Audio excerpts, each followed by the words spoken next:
Thank you very much for that presentation, Ambassador.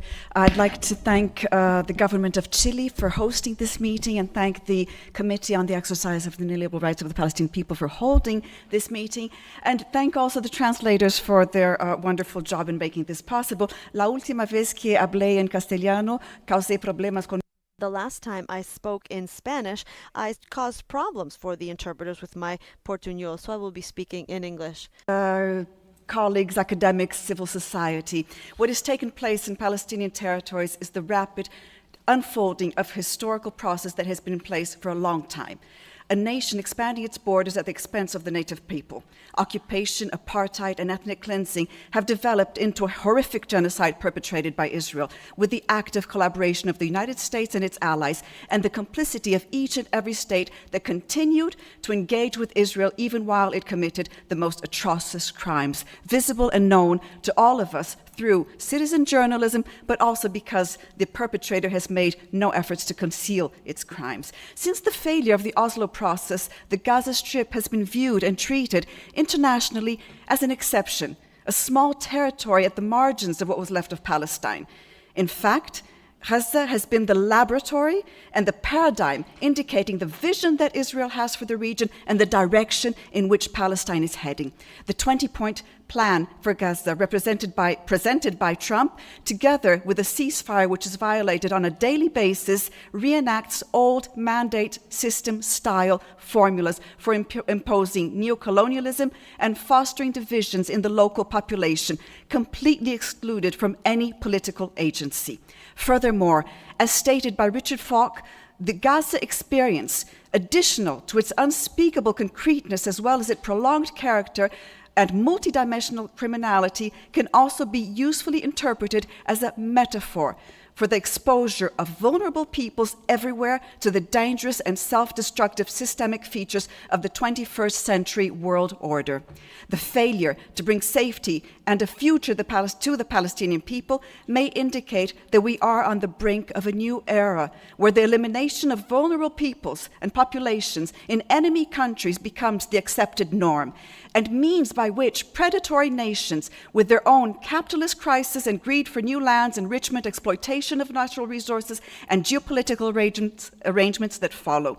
As indicated back in 2008 by the late Uruguayan author Eduardo Galeano, we should ask ourselves who gave Israel the right to deny all rights.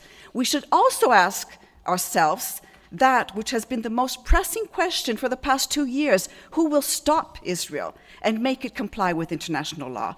The participation and responsibilities of so many Western nations in this genocide need not be repeated. They have been thoroughly investigated and pointed out by the Gaza Tribunal, the Special Rapporteur, and states, and have been stated exhaustively by independent Palestinian intellectuals. What we do need is to investigate the actions of those states which have not been mentioned in the Special Rapporteur's latest report and that are not considered partners in this genocide, but have also not completely abided by their international obligations. These are mainly members of the Global South, a non-homogeneous bloc whose main aspect is its potential counter-hegemonic character.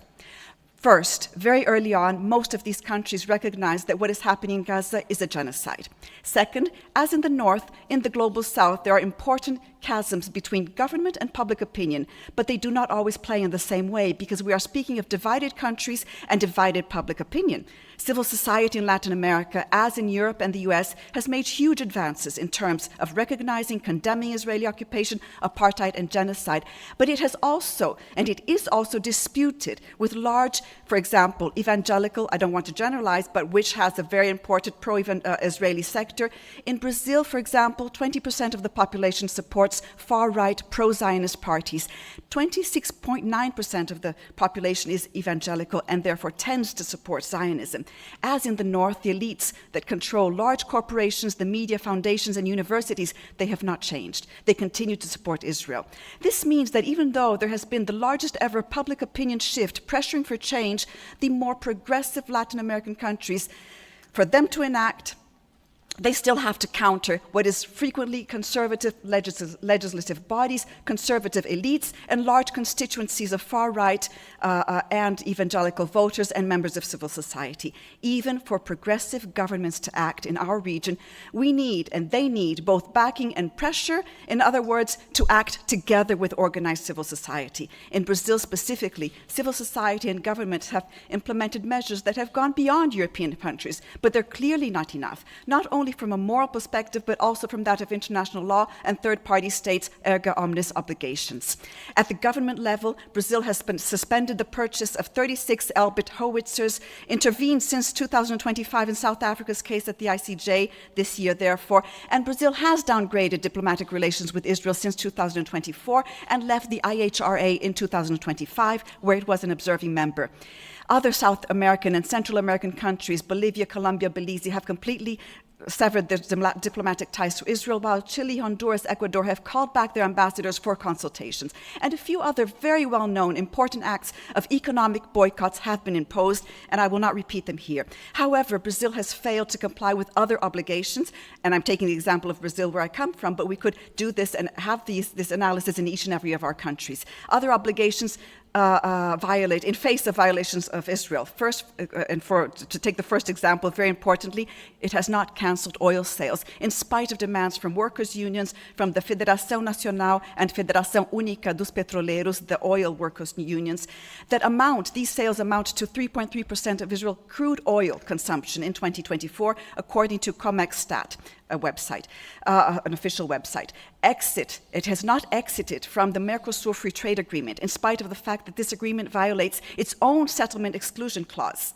And it could still cancel bilateral trade involving technological, military, and dual-use artifacts. And also collaborate with initiatives that exist to prosecute war criminals in Brazilian countries, and they are very difficult to be conducted by civil society, given a series of formal difficulties inside the judicial process. Now, could Latin American countries, with this small example that I gave, given the lack of time, could they agree on coordinated actions such as military embargo, cancellation of FTAs, and the prosecution of war criminals who come to the region? Latin America accounts for 33 of the approximately 125 countries considered as part of the Global South. That is 25%. And 70% of Latin American countries are governed today by center to left-wing progressive governments, which means that there is some chance for this concerted action to happen. And to fully meet their obligations, setting therefore a new precedent, a new direction for humanity. We may be at a crucial moment for humanity, as many foresee, but the nature of the new era unfolding is disputed, and a concerted action to protect and heal Gaza and to demand immediate Palestinian self-determination may represent the difference that is needed. If it is true that the world has reached a tipping point, it is up to the Global South to assert that either international law, a European project in its origin, and social justice be valid and applicable to all, or it will not be there for any of us. Thank you.